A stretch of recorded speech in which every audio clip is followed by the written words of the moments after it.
Today we've heard speakers underlining the need for collaboration, knowledge sharing and cross-border and cross-sectoral initiatives. And we've come to know several concrete projects that are connecting researchers, business developers, industry and authorities. But now what? Where to go from here? What are the strengths that the Nordic countries can refine further? How to go from pilots to scale, and who should lead the way? These are questions that we are going to discuss shortly, and to ignite the discussion, I am going to leave the floor to Nina Eirill. She is Senior Innovation Advisor at Nordic Innovation, and she is, I have to say, an enthusiastic and true advocate for green and smart mobility and connectivity. She has years of experience in innovation and business development, and she will now present for us 7 recommendations for future Nordic transport and mobility cooperation that Nordic Innovation has published in a recent report. So please welcome Nina Eirill to the stage. Thank you, and good afternoon, everyone. I've been given the privilege of giving the final presentation of today before the final panel discussion, and I will take you through some recommendations for future collaboration in mobility at the Nordic level. I call it next level collaboration, as there is already a lot to build on. There's a lot of cooperation going on, joint projects and so on, but we have to do even more, we have to do it better, and we have to do it quicker. So Nordic Innovation, we launched the Nordic Smart Mobility and Connectivity Program back in 2018 to speed up the transition to sustainable mobility and to change the way people and goods move. Those are objectives shared, I guess, by many of you. With 6 years of experience, a vast network of stakeholders, ongoing and completed projects in our portfolio, it was time to revisit the objectives of the work done so far and to look at where to go next. So what I will present today is input and advice from mobility stakeholders across the Nordic region. You should regard this as a discussion starter. And remember that there is a lot to build on for future collaboration. So everything, everywhere, all at once, is a necessity in mobility. But as a strategy, it is a no-go. We have to prioritize. So how do we do it? We want to see impact, we want to see change, we want to transition to sustainable mobility. And we need criteria for prioritization. And this is really where to start. With the help of our experts, we have come up with 6 criteria that are relevant at the macro level as we see it. And 2 of them were seen as more important than the rest. Those are the 2 first. So we have path to industrialization, meaning that we need now to focus on implementation, realization, commercialization in order for impact to happen for green transportation and mobility to become a reality. And the second one of the 2 most important were seen as resilience to global challenges. This could, of course, be towards climate change, but also other types of challenges. And then we have, of course, decarbonization and impact towards climate goals, competitive advantage, where we leverage on Nordic strengths. We have potential for cooperation. Then we talk about that it's got to be added value in a Nordic level approach. And then, of course, impact in terms of productivity and efficiency in mobility. And here's a QR code to the report if you want to read all the details. So in collaboration with better mobility and stakeholders across our Nordic countries, we have identified 7 areas, potential areas of collaborations. And you will recognize many of them from the discussions today. The idea is that we should concentrate our efforts where we can make the most impact while building on the unique strengths of our countries and in line with the Nordic vision, of course. It's very much about turning challenges into opportunities. with two concrete areas of innovation and transformation. And they align very well with the current mobility missions that we are running for green shipping and sustainable aviation. Both have been covered thoroughly in today's discussions. So sustainable aviation is seen as an area in which the Nordic region can truly be in the forefront. And industry players are, as we've heard, already coordinating efforts and leading the way towards the implementation of electric aviation through the Nordic Network for Electric Aviation, the NEA project that you met earlier today. It was launched back in 2019 as the first project of the Nordic Smart Mobility program, in fact. And of course, there are lots of preparations to do before the first commercial routes can be in operation, hopefully well before 2030. So we'll all have to buy tickets for those. This is also about building a new industry and a new type of mobility, or mode of transportation. And secondly, and not surprisingly, the maritime industry is a similar example of where the Nordic countries are well positioned to take lead in sustainability, in automation. As you know, there are strong players across our region. There are many ongoing Nordic projects, and we could benefit from more collaboration, more coordination, and more joint innovation. We could also see seamlessly connecting land and sea transportation as part of this as well, with energy efficiency also as an important component. A third area for collaboration, and we're talking about infrastructure and services supporting electrification. And this is really building on our region's competitive edge in this field. This represents a huge and growing market and is an example of where the green transition also involves business opportunities. Fourth one, seamless, integrated, connected, multimodal mobility is already an objective of our Nordic Mobility program. And Nordic partners have been working together for years now through a project called Nomad in order to achieve this. Complex, complicated, and there's still a lot of work to do. But it is about reducing our reliance on the private car, and it's truly about integrating our region. It could have, if we succeed, it could have a huge impact on the climate, environment, and of course the way we move between our countries. We will shortly be launching maybe 2 or 3 projects within our smart connectivity part of the mobility program, which will be aiming at unlocking the potential of data sharing in this area. So we'll keep you posted on those. And then we have circular economy coming up, becoming increasingly more important and relevant for mobility, especially with electrification, battery lifetime, and so forth. Both circular economy and sustainability will be integral parts, I guess, of all mobility projects going forward. Well, we've seen too many photos of this kind lately, but what will happen is that we'll probably see that resilience will be embedded in strategies at all levels and across sectors going forward. For mobility, climate change, of course, plays an important role, but we've also seen that pandemics can lead to the breakdown of mobility systems. Resilient infrastructure is needed, but also a resilient mobility system as such. And of course, our region can be an ideal testing ground since we have the harsh climate and weather conditions that we have. And then to the final recommendation of the 7. It's about unified and progressive policy and regulation. It's been discussed earlier today, but we've seen that the industry is often leading the way in innovation and in introducing new mobility. But often regulation is a bottleneck and a barrier.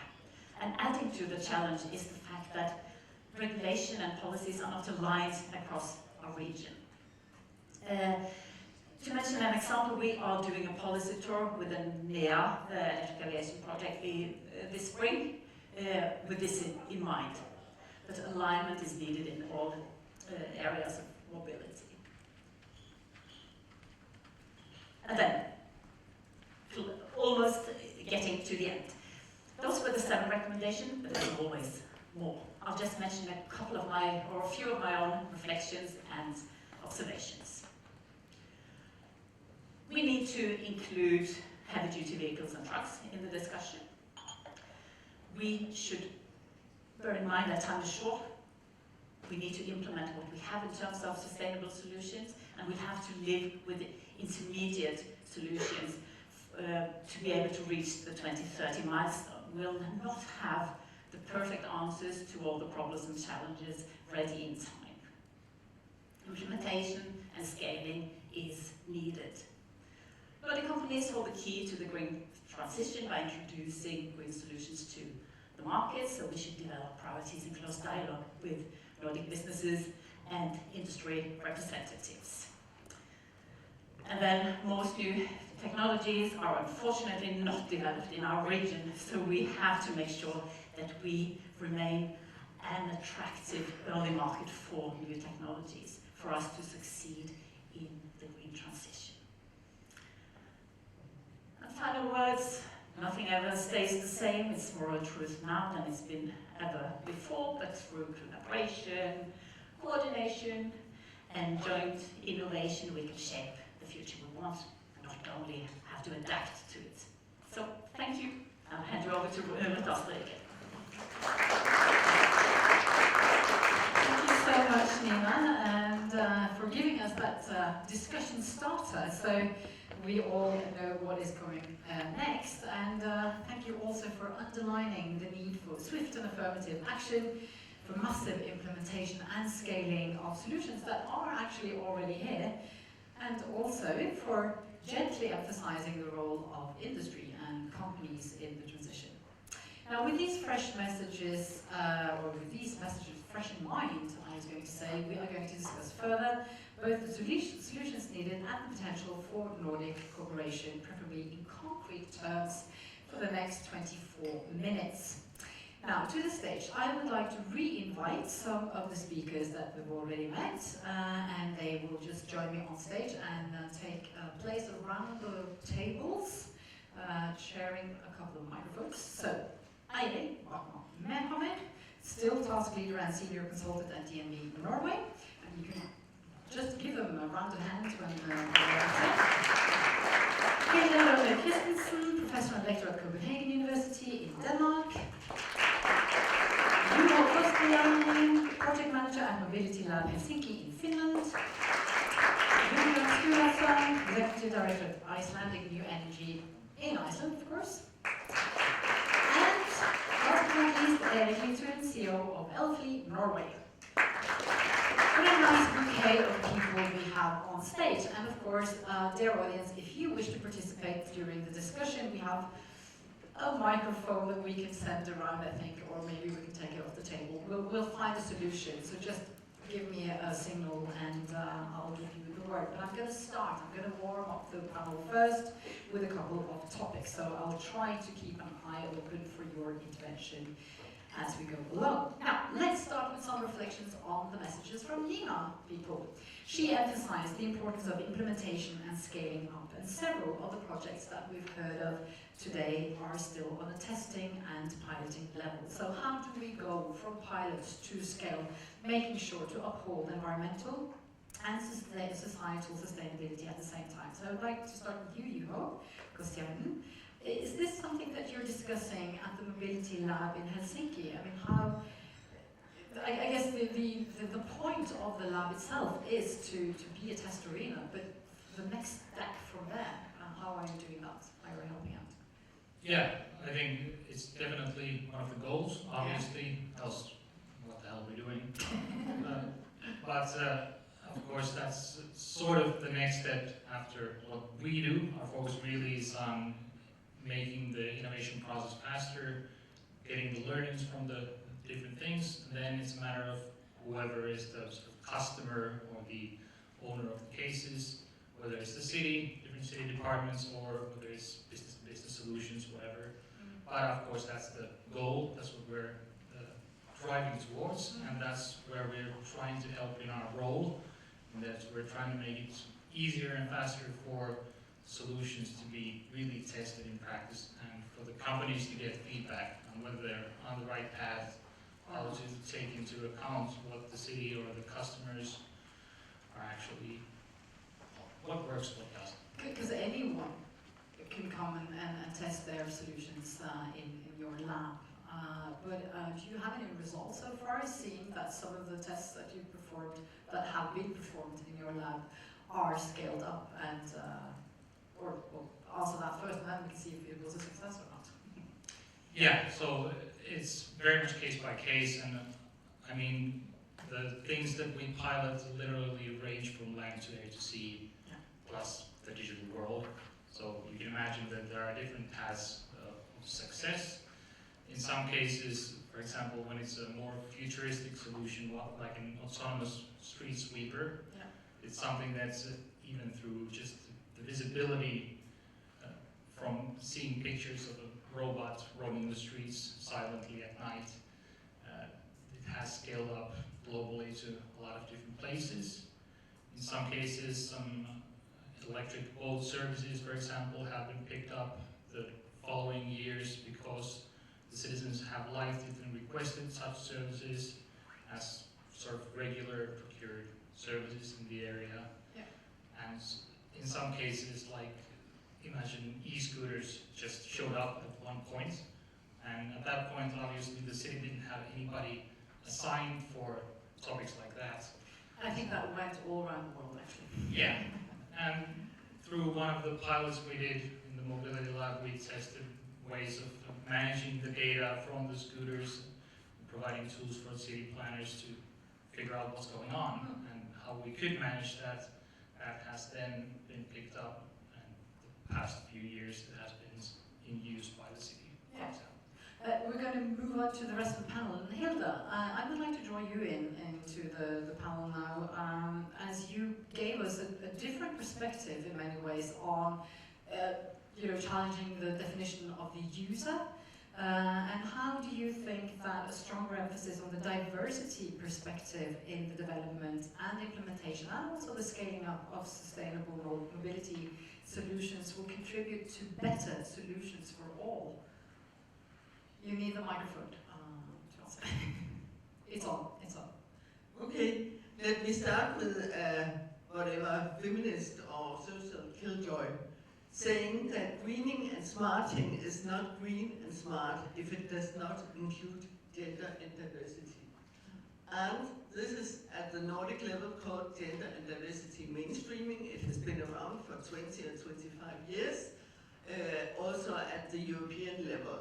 So it has been quite an experience here today to be here and to attend, because this seems to be a room of devoid of these perspectives in a way, in the mainstream way, and it's not to offend you and so on and so forth, but I think there is a need for more and closer dialogues between the parties, social sciences, and what you are doing, and technological solutions.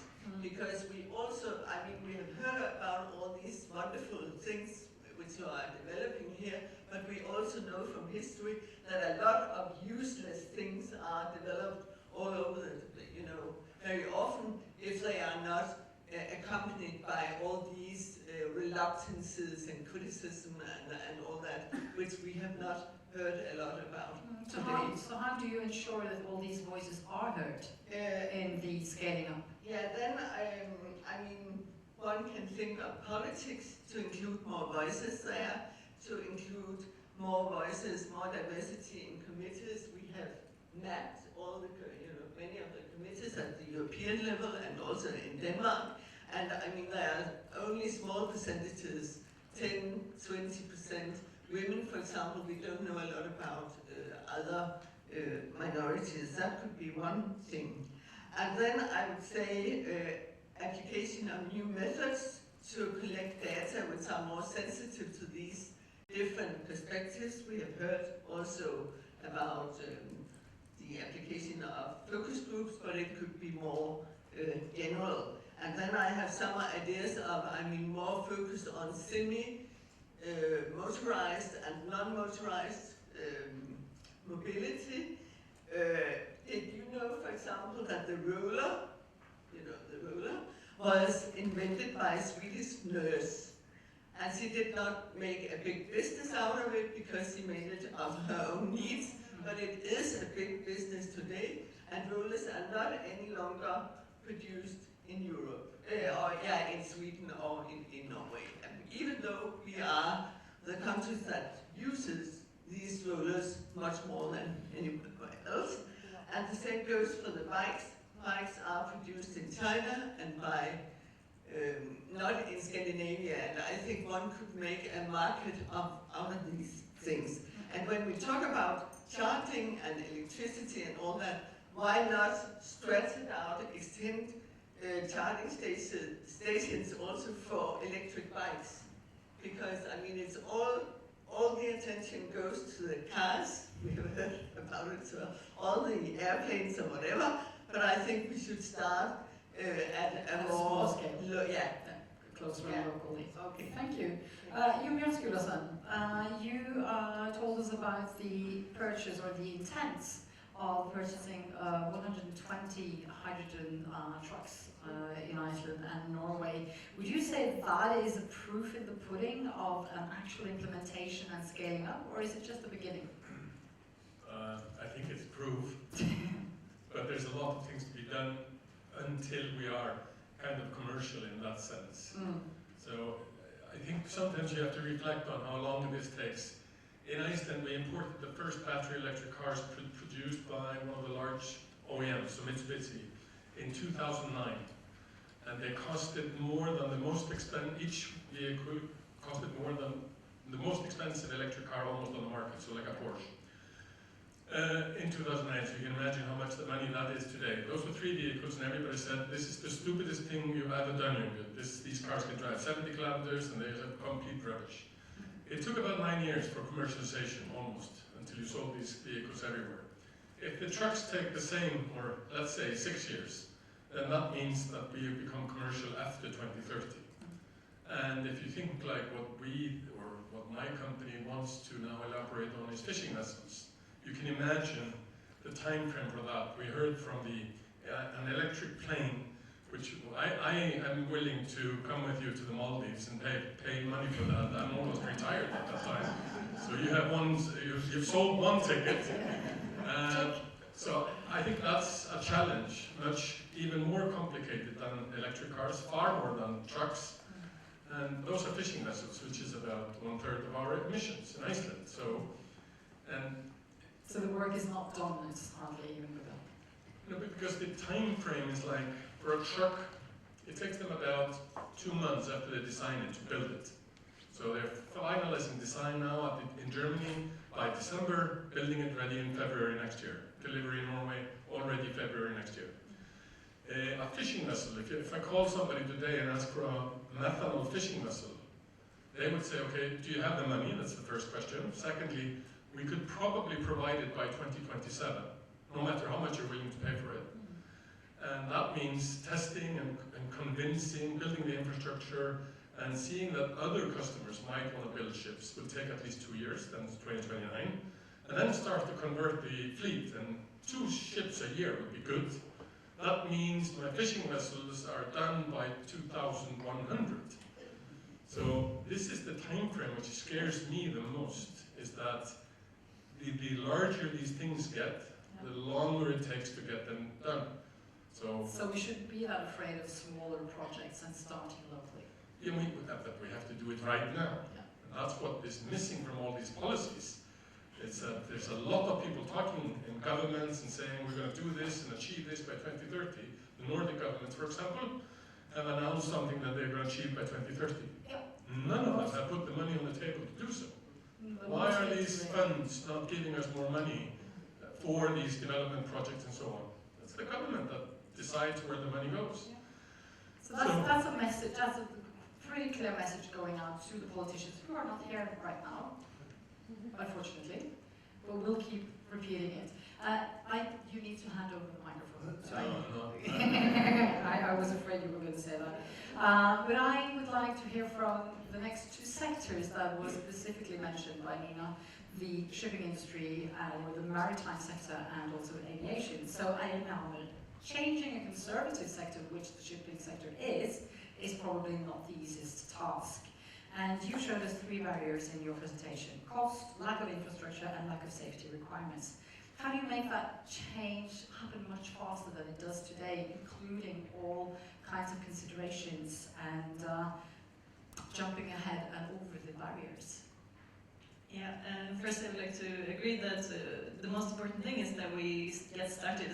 We have to start today if we are to have any hope in achieving the 2030 targets. It's approaching very, very fast.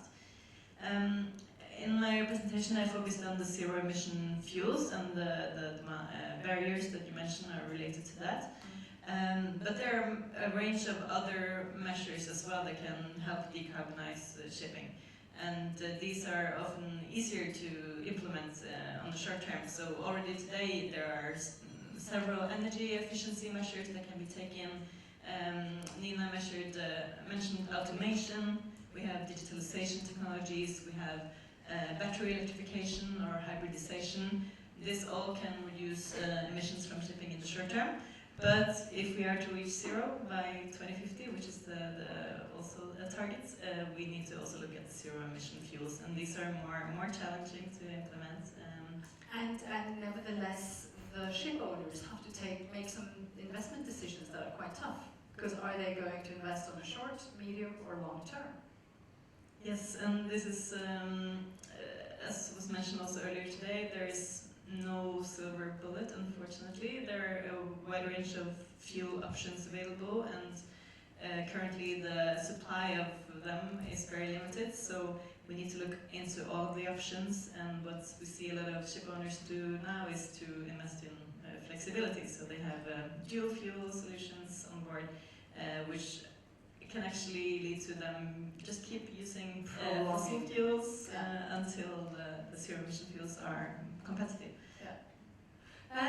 Eric Lithun, what would you say are the major obstacles for scaling up within green air transport? Is it infrastructure, is it policy and regulations, or financing? And I'm thinking electric aviation as a whole, not only seaplanes.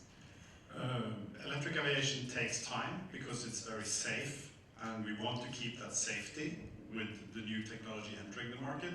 And then you need resources on both sides of the table. You need resources that is financed by investors doing a project that is doable. And then you need somebody at EASA and CAA, the Luftfartstilsynet, they who approve it, to actually also, because we know that we've applied for stuff and then you get in the bunke of paper, right? You get in a pile of paper and you're going to go through this. And to say that if it is a zero emission project, it's always going to be on top of the pile. Because then you could bypass Airbus that has tons of stuff at the EASA and you could bypass them. That's a way to do it, to say, yeah, it's going to speed up the process, for example. And also the politicians need to give long-term rammebetingelser, the framework of policies, so that when you do heavy investment, you know that there will be the same policies in place 10 years ahead, so that it's a good investment to do an electric plane, because it's going to be a high cost in the beginning and you will have a earn back. And they can also use their power to buy with contracts that say zero emission will be rewarded with extra cash or something, so they can drag the market. And if the Nordic countries make joint policies, then we are like the 11th biggest economy in the world. 11th or 12th. 12 something. So then we could actually attract projects that go on globally to our region to make it happen. And that could create new jobs and interesting modes of transportation for us in the future. And I would like to draw the attention on to the collaborative part of it. Nina also pointed out that nothing ever stays the same, saying that through collaboration we can drive innovation and transformation and shape the future of mobility. And that sounds all nice and perfect. But you represent different sectors. What potential do you see in a broader collaboration with other actors and stakeholders across sectors, I mean, a lot of you are already doing research and innovation across nations and borders, but what about across the sectors, seeing the systemic entity here? I can just give a comment. First, that we are looking into trying to use the same infrastructure that they have, the first near-coast fishing vessels in Lofoten, that we can use the same power supply and charging facilities for them. So then we're actually connecting like boat and airplane, which we are literally. but that's a way to make more money out of the investment of putting power at the harbor. So that's one example that we work across, and also the existing airline industry that wants to decarbonize but can't do it with long haul or regional, but we can do it on the short hops. So you can get lower ticket emissions for the short hops. So that's the way we work, at least. And Jon Björn, you mentioned that coming from Iceland was not really, a good thing, but if you represented the Nordic region, it made it easier to sort of get to the table where the discussions and investments were made. Is that a way of enhancing Nordic cooperation? Yeah, an individual market for Scandinavia is not very something for a big corporation to go into. So, but coming back to the original question about collaboration, I think that's actually going everywhere, because we have been promoting shore power in Iceland for quite some time. I never thought of that shore power being also used for aircraft. That's just a new thing I learned today. So that's actually helps me promoting it even more, because that solves a lot of emission on the harbor side. So I actually think there's a lot of potential, but I don't know if we could connect some of the initiatives from the Nordics into Europe, because applying for Nordic money and European money is complex. You're not doing the same thing at the same time. But that would be very good if that could be enhanced in one way or another, that such a Nordic project or whatever can connect somehow into these application processes within Europe. Because unfortunately, like I mentioned, I wish Nina had much more money than she has. But if we could connect it to European proposals, there's a lot of money out there.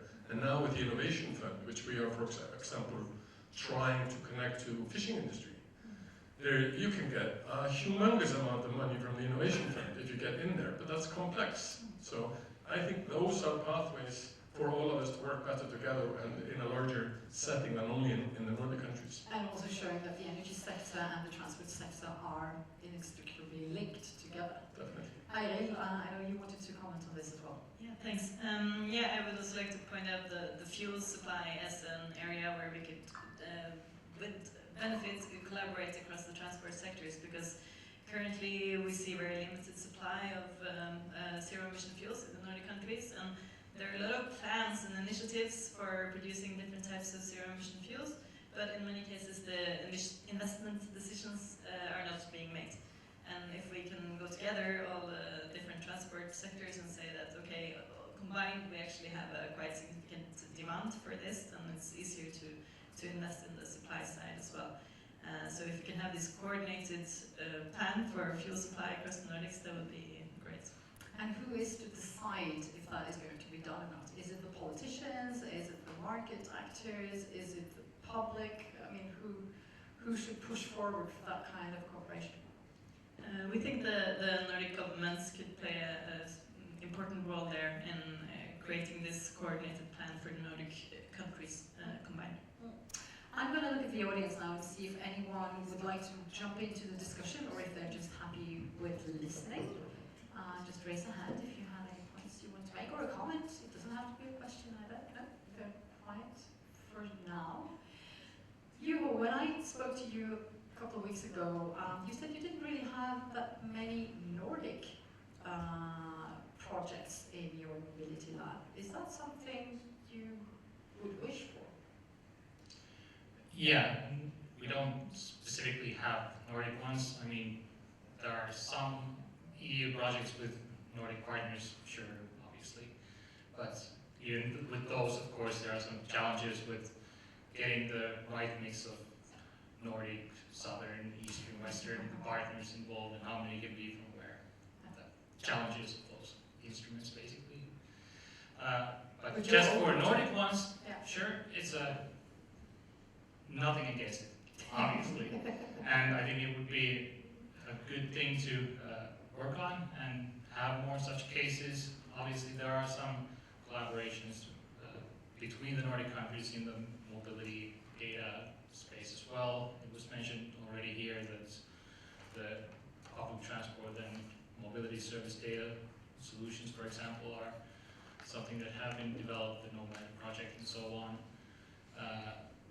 I think from my point of view, one of the goals for Nordic collaboration there would be trying to really replicate and scale up the services that are being done in one of the cities, so that really using the possibility of showcasing that things work not just in one city or one country, but in the whole Nordics, so that it would really, well, as said, showcasing that we're a bigger market and that the solutions can thrive and be exploited elsewhere as well. And I would like to join Hilda in that aspect as well, because Hilda, you said when you started your presentation that you were not talking to your regular audience today, but you have been working a lot on transport and mobility, looking at gender aspects and also, of course, the inclusion of all. Where do you stand when it comes to Nordic collaboration with energy and transport projects? Is that something that you would like to see more of, that you are sort of invited into these projects and that you could also add on the citizen role in planning projects and so on? Then I'm thinking of urban planning, of course. Please take the microphone up as well. Over the years, I've been closest to the Nordic Council of Ministers level and closest to the equality unit. So it's naturally there I've had my contacts and continue to have them. And there was this funny thing about, we have this publication, if you take it up, you know, green transport, etc.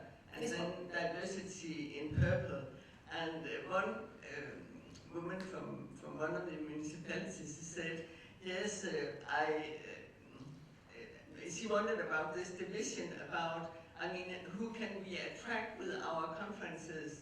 And it seems as if there is a division of, a gender division in these conferences, so that the diversity stuff attracts many women, and the technological stuff attracts men. So I think there is a big issue there in trying to push and further many more conversations.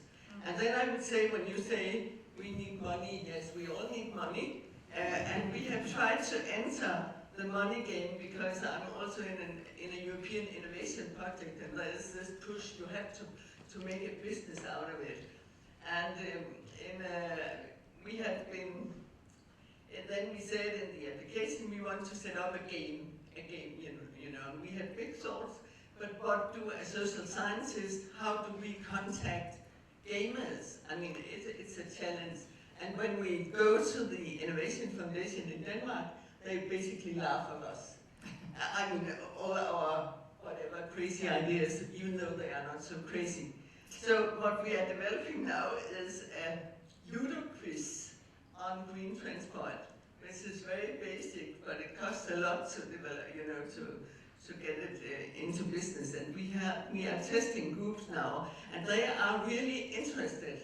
I mean, also people like you who think, oh, it's about things I don't like, green transport, cycling, and all that, but they find it funny. And I think there is a huge assignment here in mobilizing citizens in these discussions, because it seems as if transport is really, really not a sexy thing to deal with. Dear audience and dear panel, we are getting close to the final minutes of the forum, so I will just get some final reflections from you in the panel, because I know that there's an objective after this panel debate to identify some recommendations, and I would like for you to identify some priority areas and the solutions needed for enabling this green transition, adding on the recommendations that Nina Egli presented earlier. So my final question to you is, and it's not a small one, what would you recommend other Nordic actors to cooperate on to contribute to the green transition of the transport sector? And actually I would like to start with you, Hilda, and then to Juho, Eric, Jon Björn and Eirill in the end. So no small challenge. Do you have a couple of words? You've already said something about it, Hilda, to invite the public. Don't forget the microphone. The microphone, please.